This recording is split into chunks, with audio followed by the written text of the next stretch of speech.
Ukraina akan bicara alasan tidak tertarik gencatan senjata sementara, konflik militer akan lebih meningkat.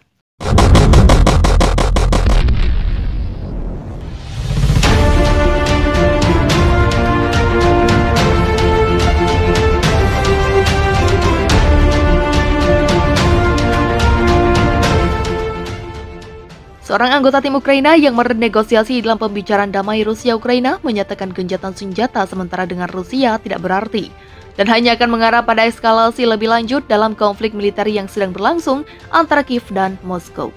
Kami tidak akan menyetujui Minsk 3 atau Budapest 2. Itu semua tidak ada gunanya. Terang Mikhail Podolyak, penasihat Presiden Ukraina Volodymyr Zelensky dalam sebuah wawancara dengan RBK Ukraina pada Jumat 8 April. Dalam perspektif sejarah bahkan yang pendek, semua minus ini mengarah pada tragedi besar. Tak satu pun dari perjanjian ini akan bekerja tanpa mekanisme nyata untuk mencegah perang. Begitulah lanjutnya. Dia mengacu pada perjanjian Minsk yang ditandatangani pada 2014 dan 2015 dan dimaksudkan untuk mengakhiri perang di wilayah Donbas di Ukraina. Podolyak juga mengatakan bahwa Ukraina tidak tertarik pada gencatan senjata, sementara dengan Rusia, dan bahwa penting untuk melewati kondisi seperti itu yang tidak akan memungkinkan Rusia untuk berpikir menyerang Ukraina atau melintas perbatasannya, dengan alasan bahwa setiap gencatan senjata sementara akan merangsang Rusia untuk mengambil tindakan bermusuhan lebih lanjut. Mengomentari pembicaraan damai, dia berpendapat bahwa situasinya telah berubah karena orang-orang Ukraina sekarang jauh lebih negatif dalam hal kemungkinan negosiasi dengan Rusia. Namun demikian, Podolyak yang bersikeras bahwa dunia Rusia adalah dunia kematian dan di luar peradaban manusia, mengklaim bahwa Kiev percaya bahwa pembicaraan harus dilanjutkan karena dapat mengarah pada pembentukan koridor kemanusiaan dan pertukaran tawanan perang. Putaran terakhir negosiasi antara Moskow dan Kiev diadakan pekan lalu di Istanbul, Turki. Moskow mengatakan bahwa Kiev dengan sengaja gagal melaksanakan kewajiban mereka berdasarkan perjanjian dan melanjutkan kampanye militer mereka terhadap wilayah Lugansk dan Donetsk yang memisahkan diri selama 8 tahun. Menurut pihak Rusia, delegasi Ukraina menawarkan rancangan proposal tertulis pertamanya tentang bagaimana menyelesaikan konflik. Menteri Luar Negeri Rusia Sergei Lavrov sejak itu menuduh pihak ke Ukraina mencoba untuk menghentikan pembicaraan dengan mengubah kata-kata dari proposal dan mundur pada beberapa masalah utama. Dia mengatakan pada hari Kamis bahwa proposal yang dikirim oleh pihak Ukraina minggu ini gagal menyebutkan bahwa jaminan keamanan yang ingin diperoleh Kiev dari kekuatan dunia terkemuka tidak mencakup Crimea. Rusia telah menganggap semenanjung itu sebagai bagian dari wilayahnya sejak 2014 ketika memilih untuk bersatu kembali dengan Rusia. Sementara itu, juru bicara Kremlin Dmitry Peskov mengatakan kepada Sky News pada Kamis 7 April bahwa Moskow berharap serangan militer di Ukraina akan berakhir dalam waktu dekat, mungkin dalam beberapa hari mendatang, baik melalui militer Rusia mencapai tujuannya atau finalisasi kesepakatan antara dua negara. Diketahui Moskow menyerang negara tetangga itu pada akhir Februari, menyusul kegagalan Ukraina untuk mengimplementasikan ketentuan perjanjian Minsk yang ditandatangani pada 2014, dan akhirnya pengakuan Rusia atas Republik Donbas, Donetsk, dan Lugansk.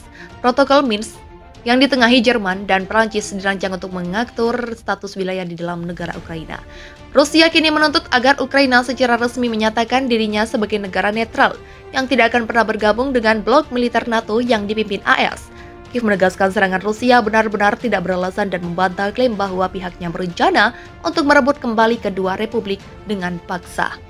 Rusia dan Ukraina sudah lebih dari 6 kali melakukan perundingan perdamaian untuk mengakhiri invasi yang sedang terjadi.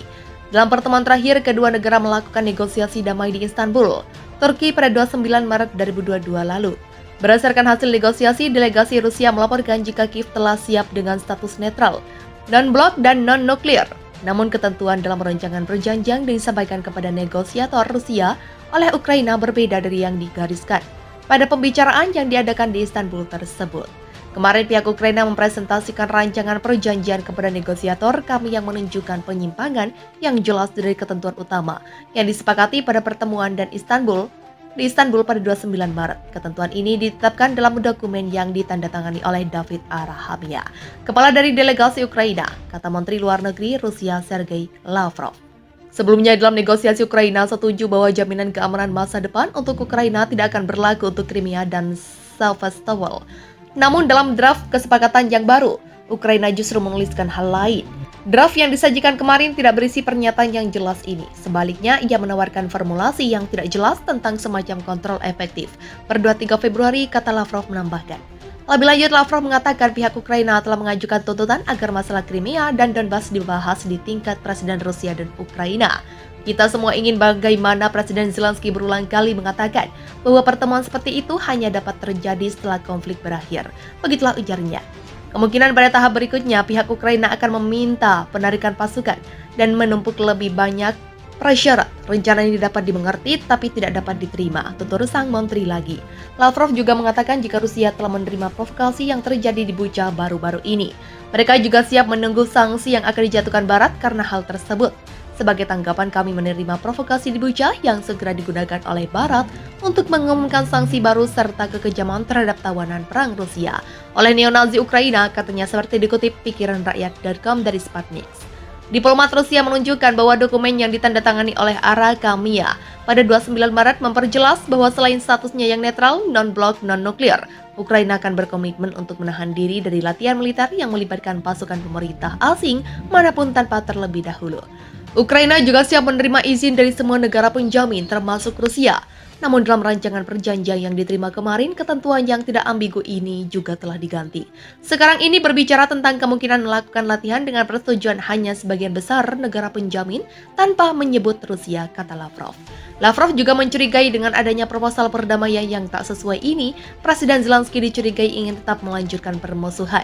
Kami melihat ini sebagai manifestasi dari fakta bahwa rezim di Kiev dikendalikan oleh Washington dan sekutunya yang mendorong Presiden Zelensky untuk melanjutkan permusuhan. Begitulah ucapnya. Baku tembak terjadi di titik distribusi bantuan kemanusiaan di kota bagian timur Ukraina, Vuhledar.